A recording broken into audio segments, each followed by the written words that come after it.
ओम यथाग्निर्दाहिका शक्ति रामकृष्णे स्थिता हिया सर्वविद्या स्वरूपांतां शारदां प्रणमाम्यहम्। ओम शरणागत दीनार्थ परित्राण परायणे सर्वस्यार्ति हरे देवी नारायणी नमोस्तुते। শ্রী ভগবানের অশেষ কৃপায় আবার আমরা সমবেত হয়েছি রামকৃষ্ণ সংঘের অষ্টম সংঘগুরু পরম পূজনীয় শ্রীমৎ স্বামী বিশুদ্ধানন্দজি মহারাজের বক্তৃতার সংকলন সৎ প্রসঙ্গ থেকে পাঠ এবং আলোচনার উদ্দেশ্য নিয়ে। আমাদের চেষ্টা এই সৎ প্রসঙ্গ থেকে পড়ার উদ্দেশ্যই হচ্ছে নিজের জীবনকে বদল করা। ভগবানের কথা পড়া, ভগবানের কথা জানা, এগুলোর আর কোনো উদ্দেশ্য থাকে না, সেটা নিজের জীবনের মধ্যে বদল করার দরকার আছে। যদি নিজের জীবনের ভিতরে সেটার বদল না হয় তাহলে কিন্তু খুব সমস্যা। আমরা বিগত অধ্যায়ে, আজকে আমি আবার গর্তে ফিরে এসেছি, আমার নিজের জায়গায় ফিরে এসেছি, এই কারণে খুব নিজের মতো করে আমি ক্লাস করতে পারছি। আগের দিনও করতে পারছিলাম, কিন্তু আজকে একটু অন্যরকম। বলছেন, শ্রীকৃষ্ণ যোগযুক্ত হয়ে গীতা বলেছিলেন। ঠাকুরও ভাব মুখে থেকে উপদেশ দিয়েছেন, বলতেন, আমি যন্ত্র তিনি যন্ত্রী, আমি ঘর তিনি ঘরণী। আর বলতেন, মা আমার পেছন থেকে জ্ঞানের রাস ঠেলে দিচ্ছে, সে জ্ঞান আর ফুরায় না। তাই কথামৃত গীতা বস্তুত এক, ভগবত ভাবে অনুপ্রাণিত হয়ে বলার দিক থেকে। তোমরা কথামৃত এবং গীতা দুই পড়বে, তাহলে সব শাস্ত্রের সার জানতে পারবে। এই আগের দিন আমরা শেষ করেছিলাম এই ভাবটা নিয়ে। এই যতক্ষণ না পর্যন্ত এই শরণাগতির ভাব আসছে, হাত জোর করে আমরা থাকতে পারি, কিন্তু মনের ভেতর থেকে যতক্ষণ না পর্যন্ত শরণাগতির ভাব আসছে ততক্ষণ পর্যন্ত কিন্তু কোনো কিছুই হবে না। এটা কিন্তু আমাদের একবারে খুব পরিষ্কার করে বুঝতে হবে যে যতক্ষণ না পর্যন্ত এই শরণাগতির ভাব আসবে, যতক্ষণ না পর্যন্ত আমরা নিজেদের আত্মনিবেদন করতে পারি, যতই আমরা হাত নিচু করে থাকি, কোমর ঝুঁকিয়ে প্রণাম করি, যাই করি, এটা কোনোটাই কোনো কাজে দেয় না। সেই কারণে এই ভাবটা আনা দরকার যে আমি যন্ত্র তিনি যন্ত্রী, আমি ঘর তিনি ঘরণী। রঙ্গনাথানন্দজি মহারাজ তার বক্তৃতায় একটি গল্প বলেছিলেন, একটা পেনের গল্প বলেছিলেন পেন লেখক খালি লিখেই চলেছে। পেন যদি অহংকার করে বলে যে আমি এত পাতা লিখেছি, এত শব্দ লিখেছি, সে অহংকারের কোনো দাম থাকে না। তার কারণ হচ্ছে পেন কখনোই লিখতে পারে না, আর পেন যদি লিখতে পারতো তাহলে আর হতোই না। একজন লেখক আছেন বলে পেনের সার্থকতা। ঠাকুরের সেই উদাহরণ হচ্ছে, সেই কর্তা গিন্নি বাড়িতে উৎসব চলেছে, গিন্নি হাত পা নেড়ে আর কর্তা সামনে বসে আছেন, ওই ভাড়ার ঘরের সামনে বসে আছেন, আর ফুরুক ফুরুক করে তামাক খাচ্ছেন, আর গিন্নি এসে বলছেন একে এই দেওয়া হলো, তাকে তাই দেওয়া হলো, ওই দেওয়া হলো। দুজনেই জানেন যে দুজনে না থাকলে কারুর জীবনের কোনো সার্থকতা নেই। সায়ক মুখার্জি, মাইক্রোফোন বন্ধ করতে হবে। হ্যাঁ, এই দুজনের থাকাটা খুব জরুরি। এটা যদি না হয় তাহলে কিন্তু কোনো কিছুই ঠিকঠাক মতো হবে না, এটা আমাদের বুঝে নিতে হবে। এবং এই বোঝার জন্যই আমাদের এই যাবতীয় সাধন ভজন, এই শরণাগতির ভাব, এইগুলি। এই পড়াশোনার মূল উদ্দেশ্য হচ্ছে সেই শুধু গান নয়, আমি যে তোমার, শুধু যে তোমার, ওইটা নয়, সত্যি সত্যি মনের ভেতরে এই ভাবটা নিয়ে আসা। আমরা আজকে 22 নম্বর বক্তৃতামালা থেকে শুরু করব। বক্তৃতামালার 22 নম্বরটা শুরু করব। সেখানে বলা আছে, এটি দেওয়া হয়েছিল রামকৃষ্ণ মিশন শিলংয়ে 15ই মার্চ 1957 সালে এই বক্তৃতাটি দেওয়া হয়েছে। মহারাজ বলছেন যে সবাই যদি একটু ঠিক সময় এসে যান না ক্লাসে, কত সুবিধা হয়। এই পুরুং করে দুজন, অথচ সবাই আগের দিন থেকে জানেন সময়টা কখন। আর আমি একবারে ঠিক সময়ে ক্লাস শুরু করি, আমার 8টা মানে 8:30 নয়। একটু যদি সময় মতো এসে যান খুব ভালো হয়। এই ক্লাস চালাতে আমাদের পুরুং করে এই যে আপনাদের পিঙ্ক করে, খারাপ লাগে আর কি। ঠাকুরের জীবন থেকে আমরা যা শিখি, শাস্ত্র থেকে এত সহজে তা শিখতে পারি না। স্বয়ং ভগবান মনুষ্য শরীর ধারণ করে এসেছিলেন আমাদের শিক্ষার জন্য। যত তার কথা চিন্তা করা যায়, আমাদের দেহ মন ততই শুদ্ধ হয়।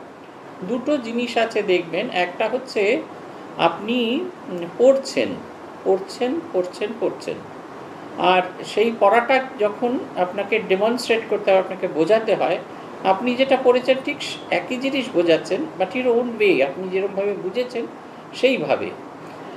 একটি স্মৃতিকথা আছে, ভৈরবী ব্রাহ্মণী এসেছেন শ্রীরামকৃষ্ণের সঙ্গে দেখা করতে, এবং সেই দিন সন্ধেবেলা ভৈরবী ব্রাহ্মণী ঠাকুরের ঘরের কোণে বসে বসে বৈষ্ণব শাস্ত্রে যে অষ্টবিকারের কথা বলা হয়, সেই অষ্টবিকার নিয়ে শাস্ত্র থেকে খুব আস্তে আস্তে গুনগুন করে তিনি বলছেন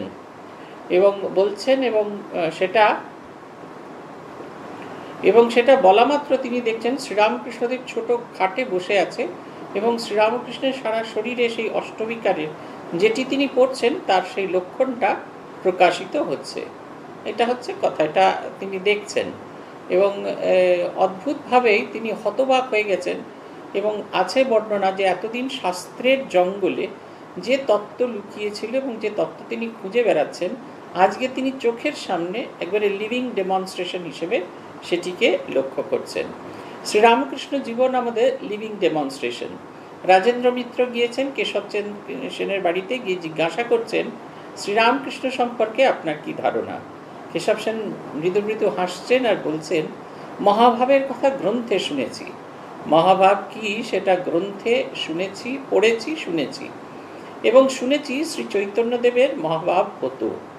খ্রিস্টের যে ছবিগুলো পাওয়া যায় তার মধ্যে একটি ছবিতে যে যোগা ক্রাইস্ট, যোগী রূপে খ্রিস্টের যে একটি ছবি খুব বিখ্যাত আছে, গাছের তলায় যীশুখ্রিস্ট বসে ধ্যান করছেন, এই যে ছবিটি আছে সেই ছবিটি দেখলে পরিষ্কার বোঝা যায় যে যীশুখ্রিস্ট মানে তার ভেতরে মহাভাব এসেছে, তার কাছে তার সমাজ মন্দিরে এইরকম একটি ছবি ছিল যেটি তিনি রাজেন্দ্র মিত্রকে দেখালেন, আর বললেন, আর শ্রীরামকৃষ্ণকে দেখে আমার এই বোধ হয়েছে এই ভাবগুলি তার জীবনে অত্যন্ত সহজাতভাবে এসেছে। আমরা দেখবেন এই শ্বাস প্রশ্বাসের খুব সহজভাবে এই নিচ্ছি, এই ছাড়ছি, এরকম নয়। যখন আমাদের ব্যাধিগ্রস্ত হই তখন আমাদের এই শ্বাস প্রশ্বাস নেওয়াটা খুব কষ্টকর হয়ে ওঠে। ঠিক সেই রকমই এই জীবনের ভগবানকে পাওয়া এবং ভগবানের যে সাধন ভজনের যে পদ্ধতি, সেই যে যাওয়ার যে ক্রমটা, সে পুরো রাস্তাটা ঠাকুর বারবার অভিনয় করে দেখিয়েছেন, একদম প্রবর্তক থেকে সিদ্ধ পুরুষ অবধি। এই যে পুরো যে জার্নিটা, এই পুরো জার্নিটা ঠাকুর অভিনয় করে দেখিয়েছেন। স্বামীজি বলছেন যেরকম যে লিভিং আমাদের ভিজুয়াল মিডিয়ার যেরকম খুব দাম আছে, যেমন আমার সামনে যে গল্পটা হচ্ছে, যে গল্পটা পড়েছি, সেটা যদি অভিনীত অবস্থায় দেখি তাহলে অনেক সহজে বুঝতে পারবো, আমরা অনেক সহজে বুঝতে পারবো। ঠিক সেই রকমভাবেই ঠাকুর যেন আমাদের সকলের কাছে সেই কথাটিকে খুব পরিষ্কার করে বুঝিয়ে দিয়েছিলেন, এবং এই বুঝিয়ে দেবার ফলে আমরা খুব সহজে ঈশ্বরীয় তত্ত্বকে বুঝতে পারি, আমাদের জীবনে খুব সহজে বুঝতে পারি। সেই কারণে যত তার জীবন চিন্তা করা যায়, তত তার ভাবটিকে চিন্তা করা যায়, তত দেখবেন এই জিনিসগুলো আরও বেশি সহজে আমরা গ্রহণ করতে পারবো। শ্রীরামকৃষ্ণদেবের এক একটি দিনের ঘটনাকে যদি ভাবেন, ঠাকুর গিয়েছেন কোনো একটা জায়গায়, সেই বাড়িতে গিয়ে নাচ গান হচ্ছে, রাজেন্দ্রনাথ মিত্রের বাড়িতে খুব গান হচ্ছে, বেচু চ্যাটার্জি স্ট্রিটের ওপর তার বাড়ি ছিল, সেই বাড়ি এখন ভাঙা পড়ে গেছে। সেই বাড়িতে গিয়ে ঠাকুর গেছেন, ঠাকুর যখন গিয়ে পৌঁছেছেন মনে হচ্ছে সন্ধেবেলা ছিল, এবং সে আকাশে ভক্তরা এসেছে, যেমন আকাশে ছোট ছোট তারা থাকে, সেগুলো যেমন মিটমিট করে জলে আলোকিত করে না, কিন্তু যখন আকাশে পূর্ণচন্দ্রের প্রকাশ হয় অন্ধকার রাস্তাও আলোকিত হয়ে যায়, এবং সেই আলোর স্নিগ্ধতা আমরা যেন উপভোগ করতে থাকি, চাঁদের আলোর যে স্নিগ্ধতা সেটা আমরা উপভোগ করতে থাকি। ঠিক সেই রকমভাবে শ্রীরামকৃষ্ণ যখন গাড়ি থেকে নামলেন, মনে হলো এতক্ষণ ভক্তরা তারা যেন আকাশের ভেতরে ছোট ছোট তারা হয়েছিলেন, আর যারা শ্রীরামকৃষ্ণ যেন পূর্ণচন্দ্র হিসেবে আত্মপ্রকাশ করলেন। ভক্তদের হৃদয়ে বাইরে ভীষণ আনন্দ, মানে ভেতরে তো আনন্দ হচ্ছে শ্রীরামকৃষ্ণকে, বাইরে আনন্দ হচ্ছে কারণ শ্রীরামকৃষ্ণকে তারা চোখে দেখছেন, তার সেই মনোমুগ্ধকর রূপ তারা দর্শন করছেন, আর অন্তরে অন্তরে সেই মুগ্ধকর রূপ দর্শন করে তার যে আনন্দটা, সেটা তারা অন্তরে অন্তরে উপলব্ধি করছেন। বলছেন ভেতর বাইরে ফেটে যাওয়ার মতো কথা, এক এক সময় দেখবেন আমাদের জীবনে যখন খুব আনন্দ হয়, আমরা যেন মনে হয় যেন আমরা যেন আর সেই নিজেদের ভেতরে সেই আনন্দকে আর ধরে রাখতে পারছি না, এটা যেন বেরিয়ে গেলে সকলের ভেতরে বিতরণ করে দিলে ভালো হয়। কেন লোককে দেখে হাসছি, কেন মানুষকে দেখতে জড়িয়ে ধরছি, বুঝতেই পারি না। আমাদের ভেতরে এত আনন্দ হয়, এত উচ্ছ্বাস হয়। ঠিক সেই রকম সকলের ভেতরে আনন্দ হচ্ছে। ঠাকুর নাচতে শুরু করলে, এদিকে গান শুরু হয়েছে, এই জয় জয় ব্রহ্মময়ী গান হচ্ছে, সেই গানের সাথে শ্রীরামকৃষ্ণদেব নাচছেন। নাচতে নাচতে তিনি গভীর ভাব সমাধিতে মগ্ন হয়ে গেছেন। তার যেন আর শরীরের কোনো হুঁশ নেই। তারপরে তিনি আস্তে আস্তে নিজের শরীরের ভেতর জন্য হুঁশ আনছেন। এইটা দরজা, এইটা জানলা, এটা শরীর, এটা কাপড়, এটা ঘুমসি, এরকম নানা জিনিস নিয়ে তিনি কথা বলছেন। বলতে বলতে তার শরীরে আসছে এক একটু করে সেই প্রাণ স্পন্দন ফিরে আসছে। আর সেই ভক্তরা যারা হাঁ করে তাকিয়ে দেখছেন, তারা একদম বিমুগ্ধ চিত্তে দেখছেন। এই ঘটনার দিন আমরা কেউ উপস্থিত ছিলাম না, কিন্তু এই ঘটনাটি শব্দাকারে আমাদের কাছে এসে গেছে। আমরা যদি এই ঘটনাটাকে কল্পনা করতে পারি, কল্পনা করার চেষ্টা করতে পারি, নিজেদের ভেতরে রিক্রিয়েট করতে পারি, তাহলে দেখবেন এই ঘটনাগুলো আমাদের ভেতরে একটা অদ্ভুত আনন্দের সঞ্চার করবে। এমন এক আনন্দ, যে আনন্দ দেখলে আমি নিজে বুঝতে পারবো যে আনন্দ, এই আনন্দ যেন আমি নিজে অন্যের মধ্যে ভাইব্রেট করে দিয়ে দিতে পারছি। পূজ্যপাদ আত্মস্থানন্দজির কথা একটি আমি সবসময় বলে থাকি। এ দৃশ্যটি আমি জীবনে কোনোদিন ভুলব না। সেদিন ঠাকুরের জন্মতিথি ছিল। পূজনীয় মহারাজ এসছেন মন্দিরে শ্রীরামকৃষ্ণদেবকে অর্ঘ্য দিতে। ঠাকুরকে অর্ঘ্য দিয়ে বেরিয়ে যাওয়ার সময় একটা লম্বা জুঁই ফুলের মালা মহারাজের গলায় পরিয়ে দেওয়া আছে। মহারাজ খুব মালা পরতে ভালোবাসতেন, জুঁই ফুল, এইসব ফুল, সুগন্ধি ফুল খুব ভালোবাসতেন। লম্বা জুঁই ফুলের মালা পরানো হয়েছে। মহারাজের কপালে দুটো টিপ পরানো হয়েছে, একটা সাদা টিপ, একটা লাল চন্দনের টিপ পরানো হয়েছে।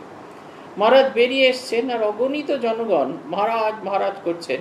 মহারাজের হাতে এক হাত তো সেবককে ধরে আছেন, আর আরেক হাতে তার লাঠি আছে, সেই বাঘের মুখোলা লাঠি। সেই লাঠির এটাকে এরকম হাতের মধ্যে নিয়ে এরকম হাত দুটি তুলে তিনি আশীর্বাদ করছেন। তার সমস্ত মুখ যেন আনন্দে একবারে বিম্বিত হচ্ছে। এই যে দৃশ্য, এগুলো যখনই আমরা নিজেদের ভেতরে রিক্রিয়েট করি, যখনই পুনরাভিনয় করে দেখি, ভাবনা চিন্তা করি, তত আমরা বুঝতে পারি যে ঈশ্বরীয় আনন্দ কীরকম। আমরা তো বিষয় আনন্দ সবসময় ভোগ করে থাকি।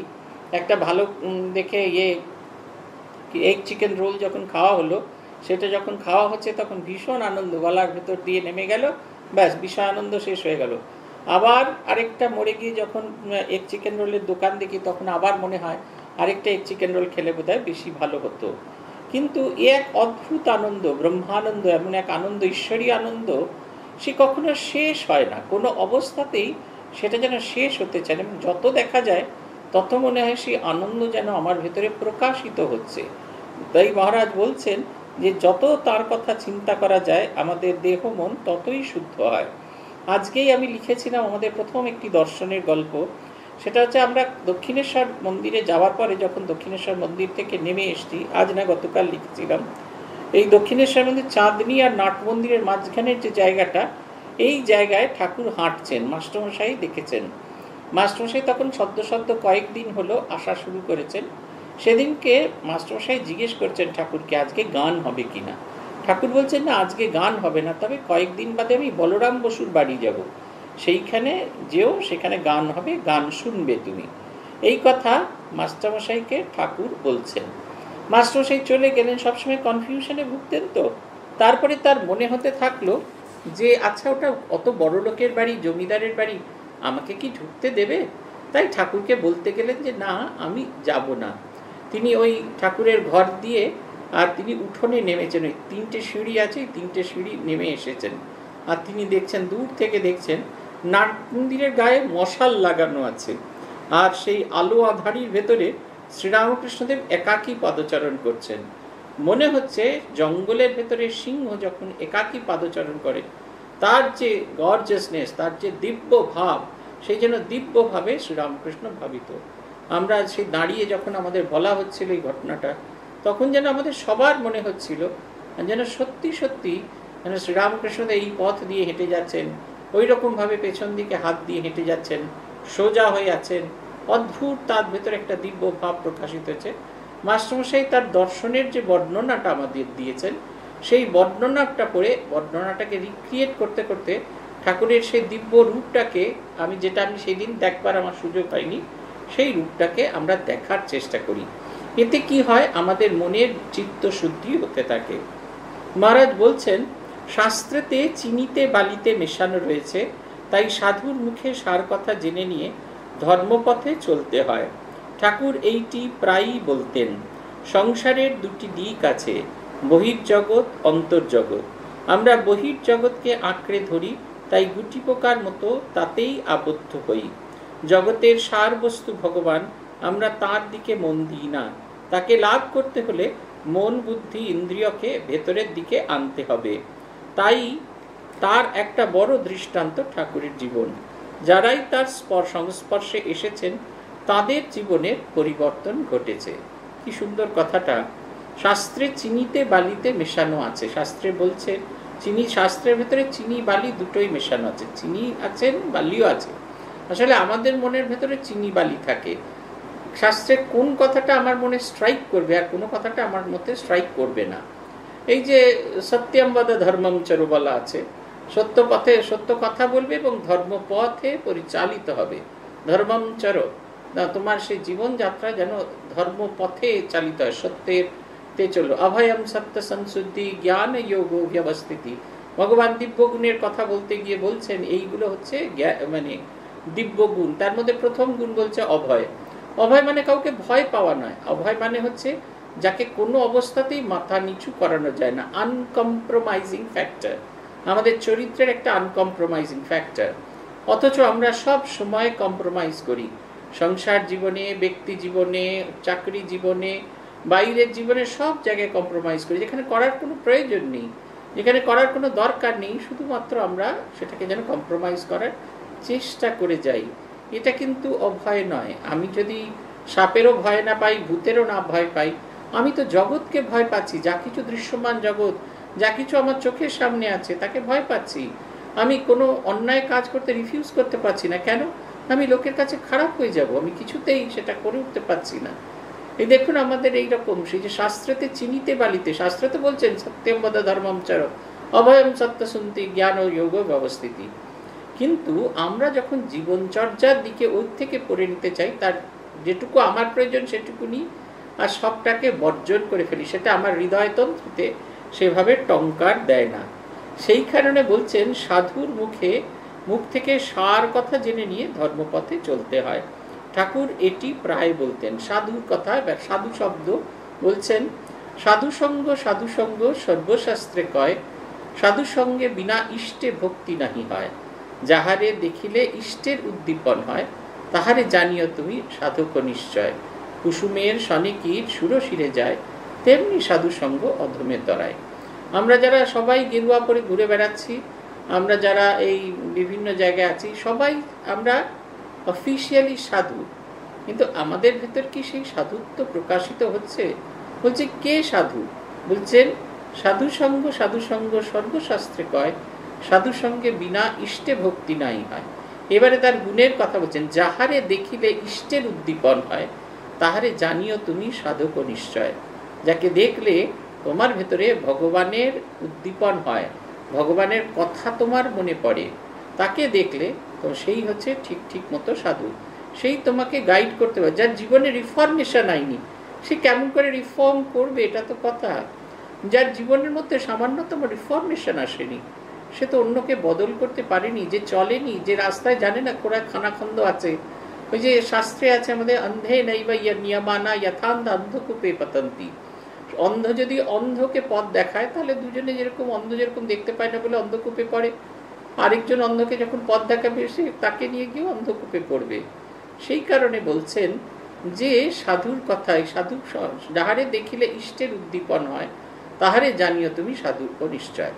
সাধু সঙ্গ কি করে? কুসুমের সনে কীট সুরশিরে যায়। ফুল তোলা হচ্ছে, ফুলের ভেতরে পোকা আছে, ছোট্ট ছোট্ট পোকা আছে।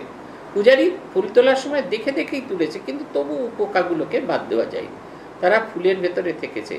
এবং সেই ফুল নিয়ে যখন শিবের মাথায় বসানো হচ্ছে, তখন যে একবারে ঘৃণ্য কীট ছিল, সেও গিয়ে দেবতার মাথায় স্থান পায়। ঠিক সেই রকমভাবে মানুষের ভেতরে অদ্ভুত একটা বদল হয়ে যায়। আমি একজনের গল্প বারবার বলি, আমার কাছে জীবনে এটা একটা খুব টার্নিং পয়েন্ট। তাকে দেখা, গুরু কৃপা কত ভালোভাবে হয় সেটা আমি দেখেছি। একটা খুব অনুন্নত মানের জীবনযাপন করতেন। গহনানন্দজি মহারাজের কাছে দীক্ষা নিতে এলেন। গহনানন্দজি বড় একটা কারোর সাথে কথা বলতেন না। আচমকা তাকে জিজ্ঞাসা করলেন, তুমি কি করো? তিনি বললেন, এই করি। কখন ছুটি হয়? বিকেল 4টে। তারপরে কি করো? বলতে পারছেন না। তারপরে কি করো? গুরুকে বলা যায় না তারপরে কি করি। সুরা পান করি না আমি, সুরা খাই জয় খালি বলে। এটা গুরুকে বলা যাচ্ছে না। তিনি বলছেন তারপর বলে আর কিছু নেই, এখানে এসে কাজকর্ম করবে। তিনি দিনের পর দিন আসতে থাকলেন। মহারাজের ঘরের ভেতরে তাকে কাজ দেওয়া হলো এবং ঘরের ভেতরে তিনি কাজ করা শুরু করলেন এবং মহারাজ তার দিকে হাঁ করে তাকিয়ে থাকতেন। কোনো কথা বলতেন না। গুরু শিষ্যের ভেতরে কোনো কথা হচ্ছে না। মহারাজ তাকিয়ে আছেন, তার মনে হতো যেন তার দিকেই তাকিয়ে আছেন। এই নিত্য যাতায়াত করতে করতে কবে মানুষটা যে বদলে গেলেন, কবে তার এই যে জগতের প্রতি যে নেশা ছিল সেটা যে চলে গেল বোঝাই গেল না। তাই বলছেন এই সাধুতার জীবন দিয়ে আমি অনেকের কাছে অনেকের গল্প শুনেছি। মহারাজের যেদিন ভান্ডারা হলো সেদিনকে অনেক ভলেন্টিয়াররা সেবা দিতে এসেছিলেন। তারা তাদের জীবনের এক একটা গল্প বলছেন। আমিও কাজ করছিলাম ওখানে, আমারও ডিউটি পড়েছিল। তারা জীবনের তাদের গল্প বলছেন এবং গহনানন্দজির কথা শুনতে শুনতে আমি একবারে হতবাক হয়ে গেছি যে এমন মানুষ হয়, এরকমভাবে মানুষকে বদল করে দেন। অথচ মহারাজ যে কাউকে বলছেন যে ভালো হতে হবে, এই হতে হবে, সব কিছু বলছেন না। সে তার দুঃখের কথা, সে যা যা করেছে, তার গ্লানি যা সে কাউকে বলতে পারে না, গহনানন্দজিকে বলে যাচ্ছে এবং গহনানন্দজিকে হু হু হু হু হু করে শুনতেন। হ্যাঁ তাই তো আচ্ছা, এই শুনতেন। এই শুনেই যাচ্ছেন, নিজের বিশ্রাম ভুলে গেছেন, খাওয়া ভুলে গেছেন, সব ভুলে গিয়ে 2-2:30 অবধি কাকুরগাছিতে থাকাকালীন তিনি তার কথা শুনতেন। কিন্তু একটা সময় দেখলেন এরা আর নিজেদের জীবনের কালি খুঁজে পাচ্ছেন না যেটা বলা যায়। তখন দেখছেন আর একটু কালি নেই। অতএব এখন যেটুকু আছে সেটা একবারে পরিষ্কার জিনিস। জীবনটাকে কখন তিনি ধুয়ে দিয়েছেন এরা বুঝতেই পারেনি। এই সাধু সঙ্গের এইটা হচ্ছে ফল। সংসারের দুটো দিক রয়েছে, একটা বহির্জগৎ আর একটা অন্তর্জগৎ। আমরা বহির্জগৎকে আঁকড়ে ধরি, তাই গুটি পোকার মতো তাতেই আবদ্ধ হই। বহির্জগৎকে আঁকড়ে ধরতে হবে, ছাড়া যাবে না। আপনি যদি বলেন যে না চাকরি বাকরি করবো না, কিচ্ছু করবো না, শুধুমাত্র ভগবানকে নিয়ে থাকবো 2-4 দিন বাদে, তখন এই যে এদের বিদেশ টিদেশে সেখানে খেতে দেয়, যাদের আনএমপ্লয়েডদের থাকতে দেয়, খেতে দেয়। আমাদের দেশে তো একবারে ফুটপাত শেষকালে সামিল হয়ে যায়। কিন্তু যেটা বলার সেটা হচ্ছে বহির্জগৎকে একেবারে ওইটাই শেষ কথা, ওটাই আমার জীবনের একদম শেষ জিনিস, ওটা ছাড়া আর আমার কোনো অস্তিত্ব নেই। এই বোধটা আসা সবচেয়ে বড় বোকামি। এই বোকামি থেকে যদি আমরা না বেরোতে পারি তাহলে আমাদের জীবনে দুঃখের অন্ত থাকবে না।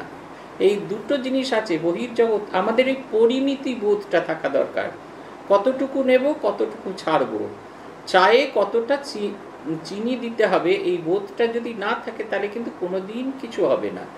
আপনি চায়ে 1 চামচ দিয়েছেন, 2 চামচ দিয়েছেন, 3 চামচ দিয়েছেন, সে একবারে গুড়ের বাতাসা না গুড়ে এই চিনির রস না চা বুঝতে পারছেন না। আমরা আমার এক বন্ধুরা 4-5 জন বন্ধুরা একসঙ্গে বসে একসঙ্গে থাকতো। আমরা একবার আমাদের নেমন্তন্ন করেছিল, গিয়েছিলাম। সে যে রান্না করছিল সে একবার লবণ দিয়েছে, তারপরে যে আবার ঘাঁটতে এসছে সে আরেকবার লবণ দিয়েছে, তারপরে বাকি 3 জন অপেক্ষা করছিল আর একজন ঘরের ভেতরে ছিল, সে ভাবলো আমি কিছু করব না, আমি একটু লবণই দিয়ে দিই। এবার সবাই মিলে লবণ দিয়ে যখন খেলাম মনে হচ্ছে গালে কেউ একটা সপাটে থাপ্পড় মেরে দিয়েছে। এই পরিমিতি বোধটা কতটুকু হবে, কতটুকু দেব না, এই বোধটা থাকা জীবনে খুব জরুরি। এবং তাহলে দেখবেন এই পরিমিতি বোধটা যদি থাকে তাহলে আমরা অন্তর্জগতের দিকে এগিয়ে যাব। সেদিনকে ফেসবুকে একজন আমাকে প্রশ্ন করছিলেন, জীবনে খুব অশান্তি, খুব কমন কোয়েশ্চেন ভক্তরা করেন, জীবনে খুব অশান্তি, কিছুতেই বেরিয়ে আসতে পারছি না। আমি জিজ্ঞেস করলাম অশান্তির কারণগুলো আপনি জানেন? বললেন হ্যাঁ জানি। আমরা কিন্তু সবাই জানি অশান্তির কারণগুলো। কেউ যদি বলে যে না আমার অশান্তির কারণ আমি জানি না, একবারে ডাহা মিথ্যে কথা হয়। আমরা আমাদের অশান্তির কারণ জানি। দোষ কারো নয় গো মা, আমি সখাত সলিলে ডুবে মরি শ্যামা, দোষ কারো নয় গো মা। আমি বললাম যখন জানেন তখন ওটাকে ছেড়ে দিন, দেখবেন শান্তি ফিরে আসবে। অবধূতের 24 গুরুর মধ্যে সেই বাজ পাখি ছিল তার এক গুরু। সে মাছ নিয়ে উড়ে যাচ্ছিল, তার পেছনে রাশি রাশি কাক ছুটে চলেছে। উত্তরে যায়, তার পেছনে উত্তরের দিকে যায়, দক্ষিণ ও পশ্চিম পূর্ব সব দিকে ছুটে যায়। অবশেষে মাছটাকে সে ফেলে দিল। মাছটাকে ফেলে দেওয়া মাত্র সবাই মিলে সেই মাছটাকে খেতে চলে গেল এবং সবাই বাজ পাখিটিকে ছেড়ে দিল। এই হচ্ছে কথা। আমাদের বুঝতে হবে কোনটাকে ধরতে হবে, কোনটাকে ছাড়তে হবে। এর জন্য একটু অবজারভেশন পাওয়ার থাকে। আপনি যদি বলেন যে না আমি কাউকে অবজার্ভ করি না, আমার অবজারভেশন পাওয়ার নেই, সে আরেকটা ডাহা মিথ্যে। এদিকে দেখছি আমির খানের মতো তারে জামিন পারে সেই ঢেউ খেলানো চুল সিনেমা দেখে পরের দিনই অফিস যাওয়ার সময় এরকম করেছি। ওটা যদি করতে পারি তাহলে আমার নিজের ভেতরেও যে গলতগুলো আছে সেগুলো সম্পর্কে আমি অবহিত আছি। আমরা যদি বলি যে না আমি অবহিত নই, সেটা একটা ডাহা মিথ্যে কথা বলা হবে। সেই কারণে নিজেকে জেনে এগিয়ে যেতে হবে। আমরা তার দিকে মন দিই না। জগতের সারবস্তু হচ্ছে ভগবান। এই সেদিনকে বলছিলাম আমাদের জীবনটা খুব এলোমেলো হয়ে গেছে, জানো তো। তা এলোমেলো হয়ে যাওয়ার কারণ হচ্ছে আমরা জীবনের কি উদ্দেশ্য, এইম কি, সেইটা কিছুতেই আইডেন্টিফাই করতে পারি না। ঠাকুর একবারে ফিক্স করে দিচ্ছেন, বলেই দিচ্ছেন ঈশ্বর লাভ মনুষ্য জীবনের উদ্দেশ্য। এবার এই লাভের পথটা কেমনভাবে যাব সেটা আমার কথা, কিন্তু আমার জন্য তিনি পরিশ্রম করে একটা আদর্শ ঠিক করে দিচ্ছেন এবং একেবারে তিনি তার জীবন দিয়ে দেখিয়ে দিচ্ছেন যে ঈশ্বর লাভ ছাড়া বাকি সবটা অমূলক। সত্যের ঈশ্বরকে কেন্দ্র করে যদি জীবন থাকে, হয়তো জীবনে কষ্ট হতে পারে, হয়তো জীবনে লাক্সারি নাও থাকতে পারে, কিন্তু যে আনন্দটা আছে, যে তৃপ্তিটা আছে, যে শান্তিটা আছে, এটা কেউ আপনার কাছ থেকে কেড়ে নিতে পারবে না। যে কারণে আমরা গুটি পোকার মতো সেই ইয়েতে থাকি। আমার মনে আছে নরেন্দ্রপুরে থাকাকালীন সেই শুঁয়োপোকা তার প্রজাপতি হওয়ার গল্প আমার বারান্দাতে লাগানো ছিল একটা সেই গাছ, তাতে ঝুলে সেই শুঁয়োপোকা খাচ্ছে দেখছি। তারপরে সেই তার গুটি হলো, তারপরে সেই চুপ করে রোজ দেখি জামা কাপড় মেলবার সময় রোজ দেখি গুটি পোকা আছে। তারপর একটা সময় দেখলাম তার মাথার কাছটাকে কাটা হয়ে গেছে আর তার মধ্যে থেকে প্রজাপতি বেরিয়ে গেছে। এই গুটিটাকে খুলে নিয়ে এসে দেখছিলাম যে একবারে পেঁচানো পেঁচানো পেঁচানো, নিচে লাল দিয়ে তৈরি করেছেন। একবারে আমরা বুঝতে পারি না সেই কীরকমভাবে সেই গুটি পোকার করে। গানে আছে না, এমনি মহামায়ার মায়া রেখেছকে কুহক করে ব্রহ্ম শিব অচৈতন্য জীবে কি তা জানতে পারে। বলছে বিল করে ঘূর্ণিপাতে মিন প্রবেশ করে তাতে, গতায়াতের পথ আছে তবু মিন পালাতে নারী। বিল করা থাকে ওই মাছগুলো যাতায়াত করবে বলে, যেমন ঢুকে যাওয়ার পথ মাছ জানে, তেমনি বেরিয়ে যাওয়ার পথও সে জানে। কিন্তু সে একবার ওখানে ধরা পড়লে ভাবে যে না আর আমি বেরোতে পারবো না, ফলে আর তার বেরিয়ে আসা হয় না। মহারাজ বলছেন যে তার একটা বড় দৃষ্টান্ত হচ্ছে ঠাকুরের জীবন। যারাই তার সংস্পর্শে এসেছেন তাদের জীবনের পরিবর্তন ঘটেছে।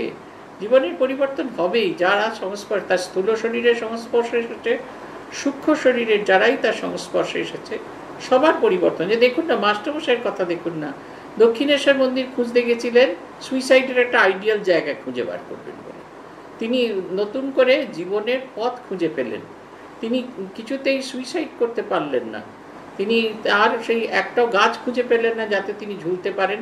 পোস্তার সেই জায়গা তিনি খুঁজে এসেছিলেন যেখান থেকে তিনি ঝাঁপ দেবেন, সব ঠিক আছে, কিন্তু তিনি কিছুতেই আর জীবনকে আর হারানোর জিনিস খুঁজে পেলেন না। শ্রীরামকৃষ্ণ আসার পর, শ্রীরামকৃষ্ণকে দেখার পর তিনি যেন বেঁচে থাকার একটা নতুন রসদ খুঁজে পেলেন, এমন একটা পারফেক্ট লাইফ, সেটা দেখলেই বদল হয়ে যায়। মনটিকে অন্তর্মুখ করা ধর্মলাভের একটি প্রকৃষ্ট উপায়। ঠাকুর এই গানটি গাইতেন, আপনাতে আপনি থেকো মন, যেও নাকো কারু ঘরে, যা চাবি তা বসে পাবি, খোঁজো নিজ অন্তঃপুরে। আমাদের সত্তা তাঁরই সত্তা, আমরা তার মধ্যেই রয়েছি, অথচ অজ্ঞানের জন্য, মায়ার জন্য এটি উপলব্ধি করতে পারছি না। গীতায় বলেছেন ময়ি সর্বমিদম প্রোতম সূত্রে মণিগণা ইবা। সুতো বাঁধা না থাকলে মণিগুলো ছড়িয়ে পড়ে। ভগবান সেই সুতো জগৎকে ধরে রেখেছেন। উপনিষদ বলেন তাকে বাদ দিলে আমাদের সত্তাই থাকে না। আরেক দিক থেকে তিনি আমাদের লক্ষ্যস্থল। এই দুটি আসল কথা। সমস্ত শক্তি জানেন তো আমাদের ভেতরে আছে। এই যে আপনি আগে দীর্ঘ সময় জপ ধ্যান করতে পারতেন না, কিন্তু অভ্যাস করতে করতে আপনি দীর্ঘ সময় ধরে ঈশ্বরকে ডাকতে পারছেন, জপ ধ্যান করতে পারছেন। শক্তিটা কোথায় ছিল? বাইরে কোথাও ছিল না তো। আমি একটা উদাহরণ দিই, খুব পরিচিত উদাহরণ। এই ক্লাস শেষ হয়ে যাওয়ার পরই দেখলেন আপনার বাড়ির যে আপনার প্রিয়জন, তার খুব জ্বর হয়েছে। আপনি তাড়াতাড়ি কি করেন? প্রথমে থার্মোমিটার দিয়ে জ্বরের পরিমাপ করেন, তারপরে কিছু খাবার দেন, তারপরে একটু ক্যালপল 650 বা ক্যালপল 500 তাকে খেতে দেন। তারপরে তাতেও যদি জ্বর না কমে মাথায় জলপট্টি দেন, মাথা ধুইয়ে দেন, আরও বেশি হলে গা টা সব মুছিয়ে টুছিয়ে দেওয়া হয়। তারপরে আস্তে আস্তে সে একটু সুস্থ হলে তাকে খেতে দেওয়া হয়। রাত্রিরে তাকে একটু ধরে ধরে বাথরুমে নিয়ে যান, যেতে যদি না পারে সকালবেলা সে ফিট হয়ে যায়। এই যে গোটা কাজটা করলেন, এটাকে বলা হয় নার্সিং। আপনি কিন্তু আপনার সেই প্রিয়জনকে বলেনি, বাবু তুমি একটু বসে থাকো, আমি একটা নার্সিং ইনস্টিটিউটে যাই, খানিকটা নার্সিং শিখে আসি, তারপরে তোমাকে আমি নার্সিং করব। তাহলে এই যে অভিষেক বলছিল, যদি ওখানে ডাক্তার দেখাতে গেলে সে অনেক দিন সময় লাগে, সেই রকম ওরকম হবে আমাদের তখন ওরকম হবে। এই যে করলেন আমরা যে এই যে তার সেবাটা করলাম, এটা কিন্তু বাইরে কোথাও ছিল না, সেই ম্যাট্রিক্সের মতো নয় যে ছাতে উঠে গেছি, দেখছি ওখানে হেলিকপ্টার ছাড়া পালানোর আর কিছু নেই, সঙ্গে সঙ্গে হেডকোয়ার্টারকে ফোন করলাম, দেখো আমি হেলিকপ্টার চালাতে পারি না, আমার ভিতরে হেলিকপ্টার চালানোর বিদ্যাটা ঢুকিয়ে দাও। ম্যাট্রিক্স সিনেমাতে আছে সে একটা, সেই ওর যে আসল রূপটা আছে তার ভেতরে সেই চিপটা লাগিয়ে দেওয়া হলো, সঙ্গে সঙ্গে তিনি দেখলেন, করতে করতে দেখলেন যে ওই হেলিকপ্টার চালানোর বিদ্যা তার শেখা হয়ে গেছে। পুলিশ যখন ছাতে এসে পৌঁছলো তখন হেলিকপ্টার নিয়ে সে লোক পালিয়ে গেছে। জীবনটা ওরকম নয়, আমাদের ভেতরে সব কিছু আছে, আমরা অনুভব করতে পারি না। যে মানুষটা শক্তপোক্ত হয়ে সংসার চালায় তার তো কোনো তুলনাই হয় না। আমাদের একজন সাধুর কথা বলেছিলাম, আপনাদের মনে আছে কিনা জানি না। বেনারস হিন্দু ইউনিভার্সিটিতে গিয়েছিলেন তিনি ম্যানেজমেন্ট কি সেটা শিখবেন বলে। তা সেই ইনস্টিটিউটের যিনি এই ডিপার্টমেন্টের যিনি হেড, তিনি খুব হাসছেন, আর হাসতে হাসতে বলছেন, आपको पता है महाराज माँ कैसे घर चलाती है, वही है मैनेजमेंट का असली बात। আমরা আমাদের মা ঘর চালায়, আমাদের মায়েরাও জানেন না যে তার নিজে ঘর চালানোর পদ্ধতিটা, এটাই ম্যানেজমেন্টের কি মন্ত্র। এই ঠান্ডায় গরমে ভালোবাসা মন্দবাসা, রাগ অভিমান আনন্দ সব দিয়ে যে তিনি আমাদের ভরপুর করে আমাদের সকলকে বেঁধে রাখেন, এটাই হচ্ছে আমাদের ম্যানেজমেন্ট বা ব্যবস্থাপনার মূল কথা। এটা আমরাও নিজেরা বুঝি না আমাদের মায়েদের দেখে, আর আমাদের মায়েরাও নিজেরা বোঝেন না। আমাদের প্রত্যেকের ভেতরে সেই সম্পদ আছে, কনসিয়াসলি সেই সম্পদগুলোকে খুঁজতে হয়। আপনাতে আপনি থেকো মন, যেও নাকো কারু ঘরে, যা চাবি তা খুঁজে পাবি, খোঁজো নিজ অন্তঃপুরে। আমরা চতুর্দিকে তাকাই, ওর আছে তার নিয়ে, আগে ওনিডার বিজ্ঞাপন দিত, নেভারস এনভি ওনার্স প্রাইড, এইটা কিন্তু আমাদের আসা উচিত। আমাদের ভেতরের যে আধ্যাত্মিক সম্পদ আছে সেইটা দেখে আমার নেবাররা, প্রতিবেশীরা ঈর্ষা করুক, তাতে কিছু নেই, আমার যেন সেটা সম্পদ হয়, আমি যেন সেটা বোধ করতে পারি। বলছেন ভগবান কি বলছেন না, ময়ি সর্বমিদম প্রোতম সূত্রে মণিগণাইব, আমি সেই সুতো হয়ে, যেমন কি এই মালাতে যে নানা রকম গলায় আপনারা হার পরেন, তাতে যে নানা রকম সেই পুঁতি টুতি থাকে, সেগুলো যেমন একটা সুতো দিয়ে ধরে রাখা থাকে, ঠিক সেই রকম আমি এই জগৎটাকে ধারণ করে রেখেছি। আপনারা দেখবেন শ্রী ভগবান আমাদের জীবনে অনুসূত হয়ে আছেন, আমাদের ভেতরে তিনি আছেন, অনুসূত হয়ে আছেন। আমরা বুঝি না বুঝি তিনি আমার জীবনে অনুসূত হয়ে আছেন। আমি তাকে ছাড়া আমার আর দ্বিতীয় কোনো অস্তিত্ব নেই, আমার দ্বিতীয় আর কোনো অস্তিত্ব হতেও পারে না। কিন্তু এটা আমাদের বুঝতে হবে, আমার ভেতরে ভগবান আছে, আমি যে শক্তিতে পরিচালিত করছি এটা ঈশ্বরীয় শক্তি, আমি সেই ঈশ্বরীয় শক্তিতে বলীয়ান হয়ে এগিয়ে যাব। এই যে আমি বলে যে বস্তুটি, এটি আদতে আমার ভেতরে সেই শক্তিময়তা, সেই শক্তির জোরে আমি কাজকর্ম করছি। বলছেন উপনিষদ বলছেন তাকে বাদ দিলে আমাদের সত্তাই থাকে না। সত্যি যদি ভগবানকে বা ঈশ্বরকে বা সেই অতীন্দ্রিয় শক্তি বা সেই উচ্চ শক্তি যার প্রভাবে আমরা কাজ করি, সেটাকে বাদ দিলে আমরা শক্তিহীন হয়ে যাব, শক্তিহীন অবস্থায় হবে না। আরেক দিক থেকে তিনি আমাদের লক্ষ্যস্থল, তাকেই পাওয়ার চেষ্টা করব। কেন তাকে পাওয়ার চেষ্টা করব? তেরা বানাতে বানাতে বানি যায়, তুমি হতে তুমি হয়ে যাব। যত আমরা ঈশ্বরের কাছে এগোবো, একটা সময় যেতে যেতে যেতে যেতে সেই ঈশ্বরীয় ভাবে ভাবিত হয়ে যাব। একটি পাহাড়ের উপরে কয়েকটি গ্রামের ছেলে গিয়েছিল খেলা করতে। সেখানে গিয়ে তারা দেখলো একটা ভারী সুন্দর মুখ খোদাই করা আছে। গ্রামের সকলকে ফিরে এসে সেই ছেলেটা জিজ্ঞেস করো, ওদের ভেতরে একজন সেই মুখটা দেখে তার ভারী আনন্দ হলো। সবাইকে জিজ্ঞেস করো ওটা কার মুখ গো, তোমরা বলতে পারো? কেউ বলতে পারছে না ওটা কার মুখ। সে তখন দেখলো যে এ তো কেউ বলতে পারছে না, তাই সে রোজ ওপরে উঠতো, আর গিয়ে সেই মূর্তির সামনে দাঁড়িয়ে বলতো, ওগো তুমি কে গো, আমায় জানাও। একটা সময় বলতে বলতে মনে হলো আর উত্তর দেয় না যখন, তখন আমি তার দিকে তাকিয়েই থাকি, তার দিকে তাকাতেই বেশি আনন্দ। দিনের পর দিন তাকাতে তাকাতে তার মনে হলো কেন তাকিয়ে থাকবো, বাইরে কেন তাকে দেখবো, আমি আমার নিজের ভেতরে একটু তাকে দেখি। তখন চোখ বন্ধ করে সেই যে বাইরেটা দেখতো তাকে সে নিজেকে দেখতে থাকলো, তার নিজের ভেতরে দেখতে থাকলো। একদিন গ্রামে দেখা গেল সেই ছেলেটাকে আর খুঁজে পাওয়া যাচ্ছে না। সবাই জানতো রোজ বিকেলবেলা সে খেলা করতে ওই টিলার ওপর ওঠে। গ্রামবাসী টিলার ওপরে গিয়ে দেখলো সেই মূর্তিটি, সেই খোদাই করা মূর্তিটির সামনে সেই ছেলেটিও বসে আছে, কিন্তু তার মুখের এমন পরিবর্তন হয়ে গেছে, মানে রাম থেকে শ্যাম হয়ে যায়নি, কিন্তু সেই তার মুখের যে প্রভা যেটা, সেটাই সামনের মূর্তিটা আর সে তার মুখের প্রভাটা এক হয়ে গেছে। সে চৈতন্য হারিয়ে ফেলেছে, সে তার যে সেন্স একেবারে সেটা চলে গেছে। সে একবারে নিষ্প্রাণ নিষ্পন্দ হয়ে বসে আছে এবং তার মুখটা আর ওই যে খোদাই করা যে মুখটা দুটো এক হয়ে গেছে। আমরা প্রথমে তাকে খুঁজতে থাকি, তবে যখন তার খোঁজ পাই তাকে ভেতরে বাইরে সব জায়গায় দেখার চেষ্টা করি।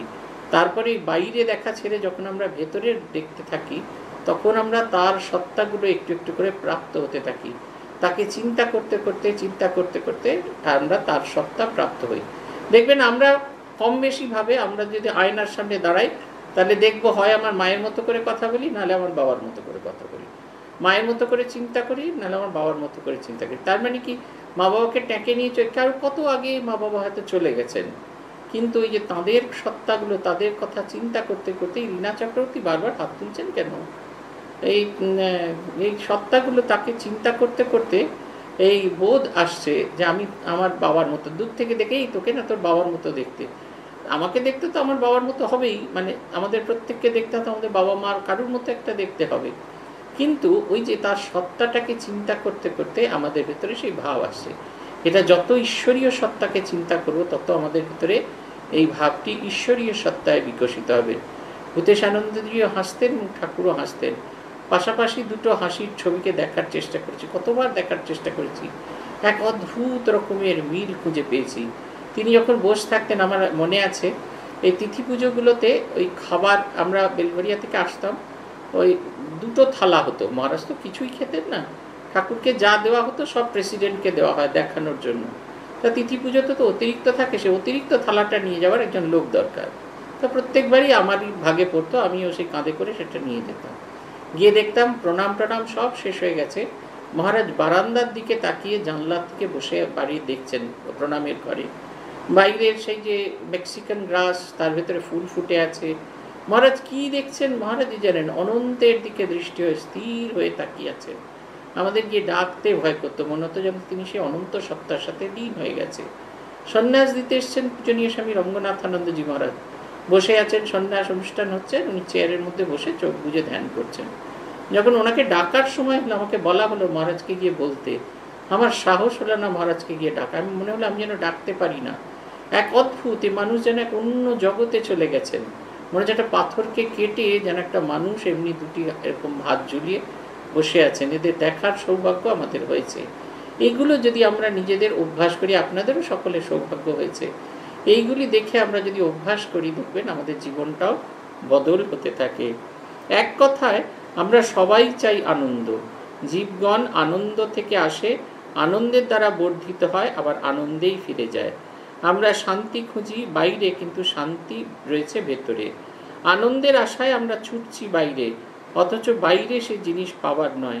ভগবান জন্মরহিত, চির অক্ষয়, তাকে জানলে আমরাও অমৃতত্ব লাভ করব। আসল সুখ শান্তি জমিন জরু রূপায়ার ইন্দ্রিয় ভোগ্য বিষয় পাওয়া যায় না। শুধু শাস্ত্র পড়ে এটি আমরা ধরতে পারি না। তাই তো মহাজনেরা আসেন আমাদের পথ দেখাতেন। তারা এসে দেখিয়ে দেন আসল আনন্দের খনি কোথায়, শান্তি লাভের যথার্থ পথ কোনটি। মহাজন ইয়ে ন গত সপন্থা, মহাজন যে পথে গেছেন সেইটি শান্তি লাভের পথ। তারা বারবার এসে বলেছেন এবং তাদের সাধনা এবং জীবন দ্বারা দেখিয়েছেন যে বাইরে শান্তি ও আনন্দ নেই, রয়েছে ভেতরে। যে স্বর্গরাজ্য আমাদের চাই তা কোথায়, আমাদের ভেতরে। গীতা বলেছেন ঈশ্বর সকলের হৃদয়ে রয়েছেন, কিন্তু আমাদের মন বুদ্ধি ইন্দ্রিয় বিষয়ের দিকে ছুটছে, কারণ এর দোষটা ভগবানেরই, আর কারোর দোষ নয়। তিনি আমাদের সমস্ত ইন্দ্রিয়গুলোকে বহির্মুখ করে দিয়েছেন, তাই আমরা বহির্মুখে দেখি। তিনি আমাদের তো ইন্দ্রিয়গুলোকে অন্তর্মুখ করেননি, আমরা তাই দেখি না। তো তাই ফাঁকা রাস্তা দিয়ে হেঁটে গেলে আমরা উইন্ডো শপিং করি। উইন্ডো শপিং তো খুব একটা জনপ্রিয় কথা, প্রথমে বুঝতাম না কি করে উইন্ডো শপিং হয়। তারপরে অন্যদের যখন দেখলাম তখন দেখলাম হাতে আমার ব্যাগ আছে, তাতে কোনো জিনিসপত্র নেই, কিন্তু ওই যে দেখতে দেখতে যাচ্ছি একটা একটা করে জিনিস আমার স্মৃতির ঝোলার ভেতরে ঢুকিয়ে রাখছি। চিন্তা করছি, আচ্ছা 500 টাকা দাম বলেছিল, আচ্ছা তাহলে 2 মাসে একটুখানি জমিয়ে ওই জিনিসটা কিনতে হবে। উইন্ডো শপিং হয়ে গেছে অনেক দিন আগে, অ্যাকচুয়াল শপিং হলো 2 মাস, কিন্তু ওই 2 মাস ধরে আমি উইন্ডো শপিং করে চলেছি। আমরা সবসময় বাইরে থেকে আনন্দ খোঁজার চেষ্টা করি, আমাদের সবসময় একটা বাইরের আনন্দের প্রয়োজন হয়। আমাদের নিজের ভেতরে যে আনন্দের খনির উৎস আছে সেটার দিকে আমরা কখনো দেখি না। আপনারা দেখবেন আমরা কেউ কখনো ভাবতেই পারি না আমাদের ভেতরে অনেক ভালো ভালো গুণ আছে, সেগুলোকে চিন্তাই করতে পারি না, আইডেন্টিফাই করতে পারি না। যখন অন্য লোকে বলে তখন ভাবি, ওমা তাই নাকি, এত ভালো ভালো গুণ আছে আমার ভিতরে, আমি তো জানতুমই না। আমাদের বেশিরভাগ ক্ষেত্রে তাই, আমাদের ভেতরে যে দিব্য গুণ আছে সেটি সম্পর্কে আমরা অবহিত নই। এইটা হচ্ছে কথা, আমাদের জানতেই হবে আমরা সেই দিব্য গুণ সম্ভারের অধিকারী। আমাদের এটা বুঝতেই হবে, আমরা যদি না বুঝতে চাই তাহলে কিন্তু আমাদের চেয়ে বোকা আর কেউ হবে না। ভগবান সবাইকে সে অনন্ত গুণ দিয়ে পাঠিয়েছেন, সেই গুণ যে খুঁজবে সে মহাপুরুষ হবে, আর যে খুঁজতে পারবে না সে জীবনের শেষ কাপুরুষেতেই চলে যাবে।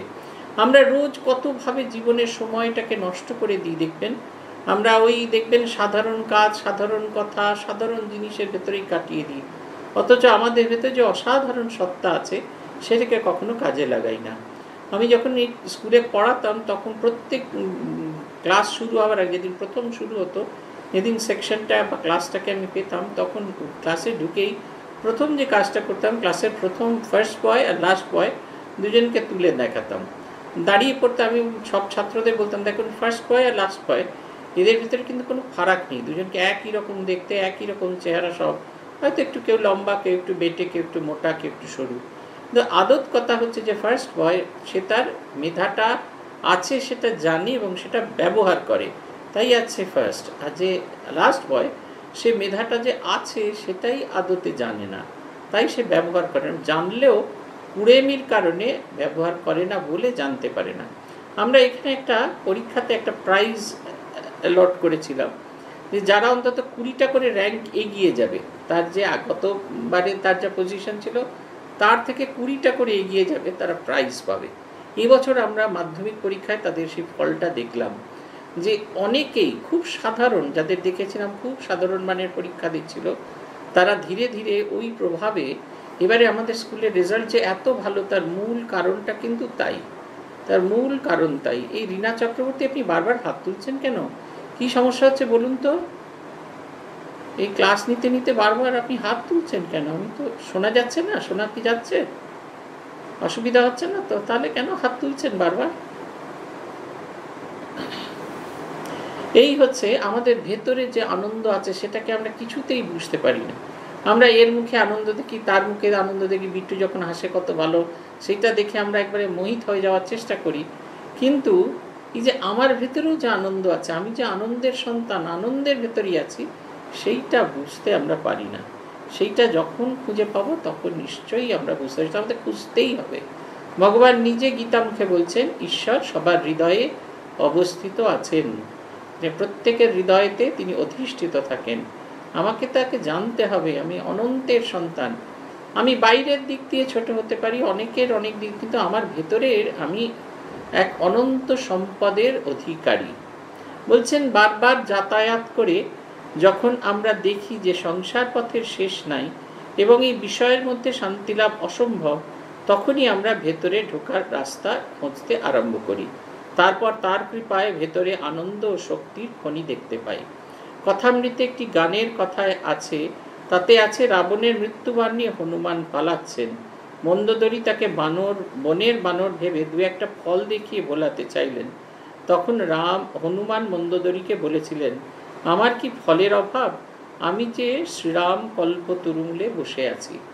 আমাদের institute of culture, Ramakrishna mission institute of কালচারের একজন প্রাক্তন সেনাকর্মী একসময় প্রিন্সিপাল ছিলেন। এই 85-88-94 এই সময়টার ভেতরে তার ক্যান্সার হওয়ায় তিনি খুব অসুস্থ হয়ে পড়েছিলেন এবং প্রিন্সিপালশিপ থেকে ছেড়ে দিয়েছেন। অত্যন্ত কঠোর, খুব সুদক্ষ হাতে তিনি স্কুল অফ ল্যাঙ্গুয়েজটি পরিচালনা করতেন। তার সেই মিলিটারির যে অভিজ্ঞতা, তার যে সেই নিয়মানুবর্তিতা, সময়ানুবর্তিতা, সেগুলোকে তিনি স্কুলে ইনস্টিটিউটে ব্যবহার করেছিলেন। একসঙ্গে এত ছেলে উঠতো আর একসঙ্গে এত ছেলেমেয়েরা নেমে আসতো, অথচ একদম ইনস্টিটিউটে কোনো আওয়াজ নেই। এখন ইদানিং যেমন দেখি হইচই, এরকম হইচই কখনো ছিল না। ছেলেমেয়েরা উঠে যাচ্ছে, নেমে যাচ্ছে, কেউ বোঝাই যেত না। একসঙ্গে একটা ব্যাচ শুরু হলো, একটা ব্যাচ চলে গেল। যখন তার ক্যান্সার হলো, তারপরে ক্যান্সার হওয়ার পর একদিন তিনি স্বামী লোকেশ্বরানন্দের সঙ্গে দেখা করতে এলেন। স্বামী লোকেশ্বরানন্দজি ওকে একটি বই উপহার দিলেন, আপনারাও পারলে পড়বেন। সেটা হচ্ছে স্বামী মাধবানন্দজির স্মৃতি গ্রন্থ, শতবর্ষের আলোয় স্বামী মাধবানন্দ। এই গ্রন্থটি উনি পড়ে একেবারে মুগ্ধ হয়ে গেলেন। লোকেশ্বরানন্দজির সঙ্গে একদিন দেখা করতে এলেন, এসে বললেন, আজ থেকে 40 বছর আগে যদি এই জীবনের কথা আমরা জানতে পারতাম, এই গ্রন্থ আমি যদি আজ থেকে 40 বছর আগে পড়তাম, আমার জীবনটা অন্য দিকে ধাবিত হতো। এবং সেই দিন থেকে তিনি নিখোঁজ হয়ে গেলেন। তার শরীরও খুঁজে পাওয়া গেল না, তাকেও খুঁজে পাওয়া গেল না। এইটা কথা আমরা যখন বাইরের সব দিক বন্ধ হয়ে যায়, সব পথ বন্ধ হয়ে যায়, আমরা যখন ভেতরের দিকে যাত্রা করি, আমাদের নিজেদের ভেতরের সম্পদকে খোঁজার চেষ্টা করি, তখন ঠিক ধর্মপথ পরিচালিত হয়। তখন ঠিক আমি ধর্মের পথে এগিয়ে যাই। কারণ বাইরের সব অভিজ্ঞতা আমাকে শিখিয়ে দিয়েছে যে এই দিয়ে চিরন্তন আনন্দ পাওয়া যায় না। সে আমাদের চিরন্তন আনন্দের আমরা খোঁজ করতে থাকি, এবং এই খোঁজ যখন ঠিক হয়, তখন দেখবেন আমরা ক্রমাগত এগিয়ে যাই। এই আনন্দ এমন যে মনে হয় আরও এগোতে থাকি। সেই একটা লোক রোজ কাঠ কাটে ব্রহ্মচারী বসে তপস্যা করে, আর দেখে সে লোকটা সারাদিন ধরে কাঠ কাটে, আর তার সে অভাব মেটে না। পরের দিন আবার তাকে কাঠ কাটতে হয়। বলছে, আরে বোকা ছেলে, রোজ তুমি এখানে কাঠ কাটো, তুমি কি জানো তোমার কাঠের এই জঙ্গলের আরেকটু এগোলে চন্দনের বন আছে, সেই চন্দনের বনের চন্দন কাঠ কাটলে, সে বিক্রি করলে তোমার এরকম রোজ রোজ কাঠ কাটতে হবে না। ব্রহ্মচারী বলেছেন, সে এগিয়ে গিয়ে চন্দনের বন থেকে চন্দনের বন খুঁজে পেল, চন্দন কাঠ কেটে বিক্রি করলো, প্রচুর টাকা হলো। 15 দিন বাদে আবার সে কাঠ কাটতে এলো। কাঠ কাটবার সময় ঠাকুর মনে হলো তাকে এগিয়ে যাওয়ার কথা বলেছিলেন ব্রহ্মচারী, এখানে থেমে যাওয়ার তো কথা বলেননি। এইভাবে ধীরে ধীরে তিনি এগিয়ে গেলেন। তামার খনি, রূপোর খনি, সোনার খনি, হীরা মণি জহরত কত কি পেয়ে গেলেন। এই চড়াই বেতি এগিয়ে চলা, এটা হচ্ছে আমাদের সাধক জীবনের অন্যতম মূল কথা। এটার উপর দাঁড়িয়ে আছে সবকিছু, থেমে থাকা নয়। সেই ছেলেবেলা একটা হিন্দি সিনেমা দেখেছিলাম বাচ্চাদের, সেইখানেই গানটা ছিল, চল চল রে নওজওয়ান, চল চল রে নওজওয়ান, রুখনা তেরা কাম নেই, চলনা তেরা কাম, চল চল রে নওজওয়ান। বাচ্চাদের সিনেমাতেই গানটা ছিল। তা এই আমাদের চলতে হবে, নিরন্তর চলতে হবে। কারোর জন্য মাইক্রোফোনটা খোলা আছে, একটু বন্ধ করলে ভালো হয়। এই নিরন্তর এই চলে যাওয়ার কথাটা আমাদের করতে হবে, আমাদের এগিয়ে যেতে হবে, আমাদের নিরন্তর এগিয়ে যেতে হবে। আমরা যদি এগিয়ে যেতে না পারি, তাহলে একটা জায়গায় এসে আটকে যাব। তপতি ঘোষ, আপনার মাইক্রোফোনটা খোলা।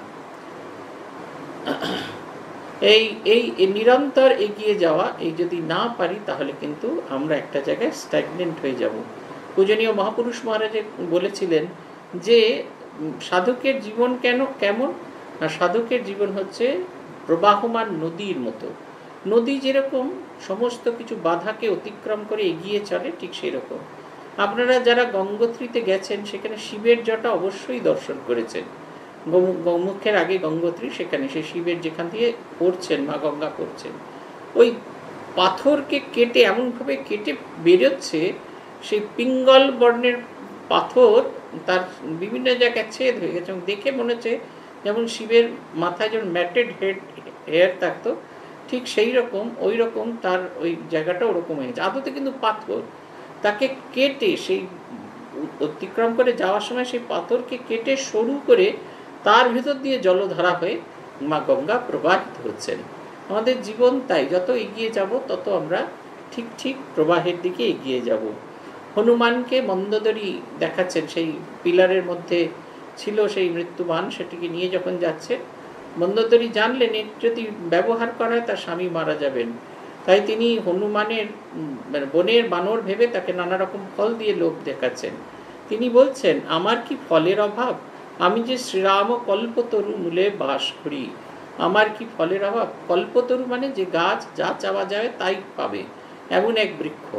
রাম কল্পতরুর বিশেষ কি না, রাম কল্পতরু হচ্ছে সেই কল্পতরু মূলে যে ফল পাওয়া যায়, সে তার যে আনন্দ, সেটা চরমতম আনন্দ। রম শব্দের অর্থ হচ্ছে চরমতম ভাব, সেই তার থেকেই রাম কথাটা এসছে, একদম সুপ্রিম। আমি সেই চির শান্তি, চির আনন্দদায়ী ফলের অধিকারী, চাইলেই আমি পাই। কল্পতরু তো চাইলেই আমি পাই, তুমি আমাকে সাধারণ ফল দিয়ে ভোলানোর চেষ্টা করছো। শ্রীরামচন্দ্র কল্পতরু মূলে বসতে পারলে তবে মোক্ষ লাভ, এটি আমরা যেন সর্বদা মনে রাখি। আমরা তো দেখতে পাচ্ছি প্রকৃত সুখ শান্তি আনন্দ এ সংসারে নেই। ঠাকুর বলতেন, সংসার আমরার মতন, খালি আঁটি আর চামড়া, খেলে হয় অম্লশূল। মানুষ এটি শেখে সংসারে বারবার এসে আঘাত পেয়ে পেয়ে। আমাদের এই সংসার থেকে সত্যি কিছু পাওয়ার নেই। এই দেখবেন আমি আমাদের কর্তব্য করে যাচ্ছি, আপনি আপনার কর্তব্য করে যাবেন, কিন্তু একটা সময় দেখবেন আপনি একদম একা হয়ে গেছেন। যাদের মনে হয়েছিল যাদের ছাড়া জীবনটা চলবে না, এক পাও চলবে না, তারা একটা সময় একে একে হয় প্রকৃতির নিয়মে ছেড়ে চলে যাবে, আপনি তাকে আটকে রাখতে পারবেন না, অথবা তারা তাদের জীবনের এত বেশি বড় ব্রডনেস দেখতে পাবে, সেখানে আপনি ঠিক অ্যাডজাস্ট করতে পারবেন না, ফিট করতে পারবেন না, তাই তখন আপনাকে ফেলে রেখে দিয়েই চলে যাবে। এটা আমাদের জীবনের গল্প। তাই নিজেকে সমৃদ্ধ করতে হয়, যাতে হাহাকার শেষ না হয় আমাদের। তাই নিজেকে সমৃদ্ধ করতে হয়, এমন সম্পদশালী করতে হয়, জগৎ আপনার থেকে মুখ ফিরিয়ে নিক, তাতে আপনার কিচ্ছু এসে যায় না, আপনি যেন জগৎকে ছাড়াও চলতে পারেন। সংসারের মধ্যে থেকে কিভাবে শান্তির পথে চলতে হবে সেটি আগে জেনে নিতে হবে। যিশুর প্রসিদ্ধ উপদেশ, প্রশ্ন করো তবে জানতে পারবে, খোঁজো তবে পাবে, ধাক্কা দাও তবে দরজা খুলবে। প্রথমে জিজ্ঞাসু হয়ে খোঁজো, খাটতে হবে, না খাটলে পাবে না। পরে পথ জেনে নিয়ে খোঁজো, তবে তো তাকে পাবে। এই হচ্ছে কথা। ওই যে লোকে বলেন যে তাদের জীবনে ভীষণ অশান্তি, আমাদের অশান্তিটাকে প্রথমে আগে অনুভব করতে হয়, আমাদের অশান্তি, তারপর নিজেকে আইডেন্টিফাই করতে হয় কোন কোন জিনিসের কারণে আমাদের অশান্তি, তারপরে জেনে নিতে হয় সেই অশান্তিকে কিভাবে আমি দূর করে দিতে পারবো।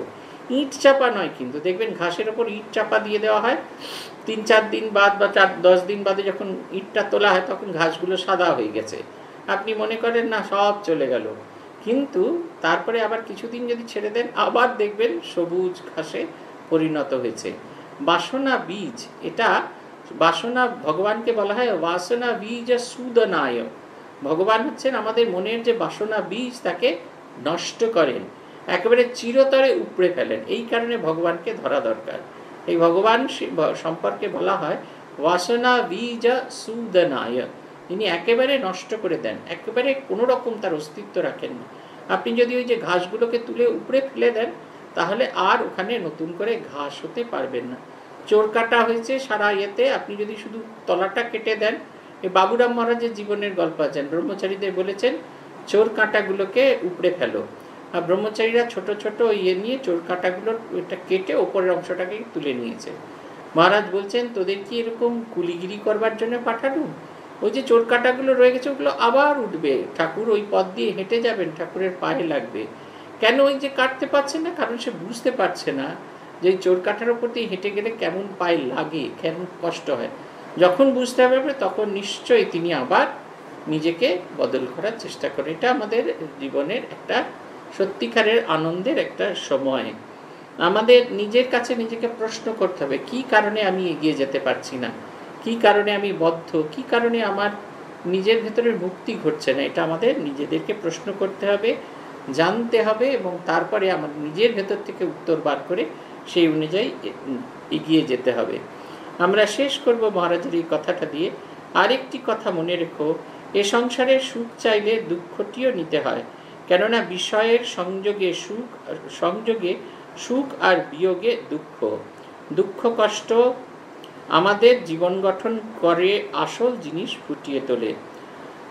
ঠাকুরের যে কোনো একটি উপদেশ নিষ্ঠাভরে পালন করে চললেও আমরা তাঁর দিকে এগিয়ে পড়ব এবং শান্তি পাব। মহামানবের মুখের কথাই তো শাস্ত্র, মানব জীবনের পথপ্রদর্শক তারাই। এইটা হচ্ছে কথা। সুখ চাইলে আমাদের দুঃখটা নিতে হবে, কারণ যখন সুখ আসছে খুব ভালো লাগছে, কিন্তু যখন সেটা আমাকে ছেড়ে দিতে হচ্ছে তখন আর ভালো লাগছে না। দোকানের সামনে গেলেন, আপনি জল কিনতে গেলেন, তারপরে দেখলেন ওই বড় বয়ামের ভেতরে সুন্দর সুন্দর ডেয়ারি মিল্ক চকলেট আছে, আপনি সঙ্গে সঙ্গে দুটো এদিক ওদিক তাকালেন, কেউ আপনার পরিচিত লোক দেখছে কিনা, আপনি ডায়াবেটিক পেশেন্ট, আপনাকে কেউ দেখলো কিনা, আপনি দেখে এদিক ওদিক তাকিয়ে কাউকে দেখলেন, খপ করে পকেট থেকে টাকা বার করলেন, দুটো কিনে নিয়ে গাড়িতে এসে বসে আছেন। ড্রাইভার তো ভুলেও আপনাকে বকবে না কেন আপনি খাচ্ছেন। তারপর আস্তে আস্তে খুলে আয়েস করে 2 পিস ডাক্তারকে এই ড্রাইভারকে দিয়ে বাকি 8 পিস আপনি হজম করে ফেললেন। বেশ চুষে চুষে খাচ্ছেন, 2 পিস খেয়ে ভাবছেন না আর বাকি 8-6 পিস খাবো না, করে এরকম করছেন, তারপর খাচ্ছেন, আবার বলছেন আর 2 পিস খাই কি আর আছে। এরকম করতে করতে একটা সময় পুরোটাই খাওয়া যায়। যখন সেই কাগজের প্যাকেটটা ফেলি তখন যা শেষ হয়ে গেল। এই দেখুন, এই যে বাসনা ধারণ করলে যেমন আনন্দে যে খাচ্ছেন, গলা দিয়ে নামছে, আহা কি অপূর্ব সেই ক্যাডবেরির ইয়ে, কিন্তু যখন শেষ হয়ে গেল সেই ফাঁকা কাগজটা দেখি তখন যা শেষ হয়ে গেল। জীবনের একমাত্র অক্ষয় জিনিসকে ধরতে হয়, যা কখনো শেষ নয়, তা হচ্ছে ভগবান। মহারাজ বলছেন যে বেশি নয়, একটা উপদেশকেও যদি ধারণ করতে পারি তাহলে আমরা এগিয়ে যেতে পারবো। ঠাকুরের শ্রীরামকৃষ্ণদেবের উপদেশের 2টি দিক আছে। একটা হচ্ছে প্রথমে তিনি তত্ত্বগত দিকটি বলতেন, তারপর সেটা ব্যাখ্যা করার সময় সেটাকে কেমন করে অভ্যাস করতে হয় বলছেন। ওই বলছেন, দেখবেন শ্রীরামকৃষ্ণদেবের সঙ্গে মাস্টারমশাইয়ের দেখা হওয়ার গল্প সেখানে আছে, ঠাকুরের সঙ্গে মাস্টারমশাইয়ের কনভারসেশনে আছে যে ভগবানের মাস্টারমশাই ভগবানের মতি হয় কিভাবে। ঠাকুর বলছেন, শুধু বলছেন যে সাধু সঙ্গ করো, নামগুণ কীর্তন, এই সমস্ত বলতে বলতে এবার বলছেন কেন প্রয়োজন। বলছেন চারা গাছ প্রথম দিকে বেড়া দিয়ে রাখতে হয়, কারণ যাতে ছাগল কুকুরে না খেয়ে যায়, ছাগল গরুতে তাকে যাতে না খেয়ে যায়। তারপরে যখন সেই গাছ বড় হয়, তার সেই গুড়ি মোটা হয়, তাতে হাতি বেঁধে রাখলেও কিছু হয় না। আবার বলছেন কেমন করে, এবার তো ও তো বাঁধবো তো, কিন্তু জীবনটা কেমন করে যাপন করব, আমাকে তো আমার কাজ করে যেতে হবে। তাই বলছেন বড় মানুষের বাড়ি দাসীর মতো হয়ে পড়ে থাকবে, সে সব কাজ করে কিন্তু সে জানে সেইখানকার নয়। কচ্ছপের কথা বলছেন, কচ্ছপ জলেতে ঘুরে বেড়ায় কিন্তু তার মনটা আড়ায় পড়ে থাকে, যাতে সব সময় সেই আড়াতে তার ডিম পাড়া আছে সেগুলোর কথা সে ভাবে। আমরা সব কিছু করি না কেন, যা কিছুই করি না কেন, সব কিছুর মধ্যে যেন ভগবানের উপস্থিতি আমরা হৃদয় হৃদয় অনুভব করতে পারি। এই সান্নিধ্য, এই উপস্থিতিটি যত তীব্র হবে, যত স্বাভাবিক হবে, যত জীবনে আসবে, তত দেখবেন আমরাও সেই অখণ্ড আনন্দের অধিকারী হয়ে যাব। আজ এই পর্যন্ত। শ্রী ভগবানের কৃপা হলে আগামী সপ্তাহে আবার আপনাদের সঙ্গে দেখা হবে। ওম প্রণতানাং প্রসীদত্বম দেবী বিশ্বার্তিহারিণী त्रैलोक्य वासिनामिड्डे लोकानां वरदा भव। ओम शांति ओम शांति ओम शांति। हरि ओम तत्सत्। श्री रामकृष्णार्पणमस्तु।